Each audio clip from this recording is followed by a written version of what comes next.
Assalamualaikum warahmatullahi ta'ala wabarakatuh. Jirra jirtu kabajamtoota jaalatamtoota hordoftoota YouTube channel Aka App yookaan Eke App. Akkam fayyaa keessanii naguma annagaa kiyya galata rabbii akkam jiruun badhaadha. Baga nagaan jiraattan yoo nageessine egaa yeroo dheeraa baduun kiyya ni yaadatama amma deebi'eetiin dhufeetiin jira jechuudha. Hojii biizina godhe jechuudha. Egaan har'alleen akkuma beekamu waa'ee appilikeeshinaatti kan asirraan barsiisu jechuudha. Ammalleen appilikeeshina baay'ee tokko qabadhee isiniif dhiyaadheetiin jira jechuudha. Innis maal yoo jettane barreeffamoota adda addaa jechuudha. Haala barbaadaniin feesbuuka akkasuma tiwiitarii appilikeeshinoota sooshaal miidiyaa hundarratti jechuudha. Kan isiniif barreessu bifa barbaadaniin jechuudha. Bifa adda ta'een kaayiboordii adda ta'een bifa isin barreessaniin qabadhee isiniif dhiyaadheetiin jira. Haga xumura sagantaa keenyaatti akka waliin turtan kabajaan isin affeera jechuudha. Egaa viidiyoon irraallee gabaabaadha. Egaa dhumaatti nu dhaggeeffadhaan isin jira. San dura garuu YouTube channel keenya warreen argin warra haaraa dhuftan baga nagaan dhuftanii isiniin jenna. Gara YouTube channel keenya baga dhuftan Eke App jettaniitiin barreessan jechuudha yookaan Aka App.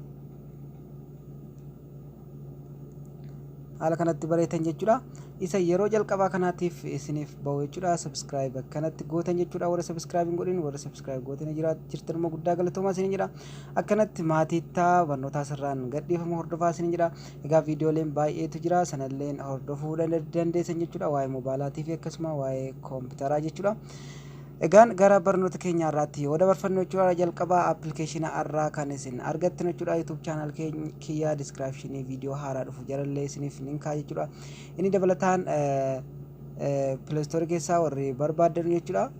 Play Store keessan galtan jechuudha. Egaa Play Store keessan galtanii foontis jettaniitiin barreessan jechuudha.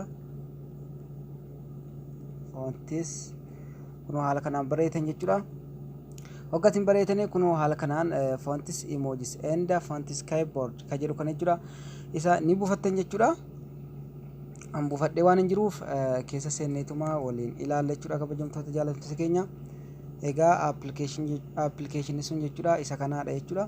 Hogga seentanii haala kanaan isin baasaa waa tokko waan cinqaa tokkoon qabu jechuudha. Isteeppii tokkoffaa irratti akkana cuqaastan jechuudha. Fontis ka jedhu irra buuftan jechuudha. Sana booda isteeppii lammaffaa irratti waa tokko wanti isin gaafatan jiru fakkeenyaaf barreessi jedha jechuudha. Fakkeenyaaf ilaalla jechuudha. Kunoo haala kanaan baay'eetu jira jechuudha. Akka barbaadanirra sana ammallee yoo dhiiftan yoo barbaadanillee ni barreessan jechuudha. Fakkeenyaaf awwal jennee barreessine kunoo haala kanaan jechuudha. Egaan ammoo dabalataan ammoo gosa barbaadanirra buuftanii kunoo haala kanaan bifa babbareedaa ta'een jechuudha. Baay'eetu jira. Haaluma sanaan jechuudha waastappii keessa barreessine jechuudha. Fakkeenyaaf kunoo haala kanaan barreeffamoota akkanatti jiru jechuudha. Gosa barbaadan hojjettanii namaaf barreessuu dandeessan jechuudha. Amma fakkeenyaaf haala kanaan awwal jedhee yoon erge jechuudha nama kanaaf haaluma kanaan deemaaf jechuudha. Kunoo haala kanaan kana biraan immoo bifa barbaadanirra kunoo haala kanaan buufattan jechuudha.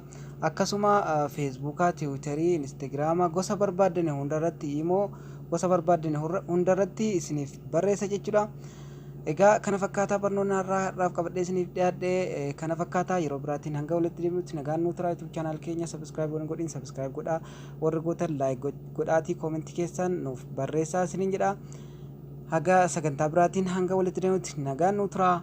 Viidiyoo gabaabduu kana share godhaa. Wassalaamu alaikum warahmatullahi wabarakatuh.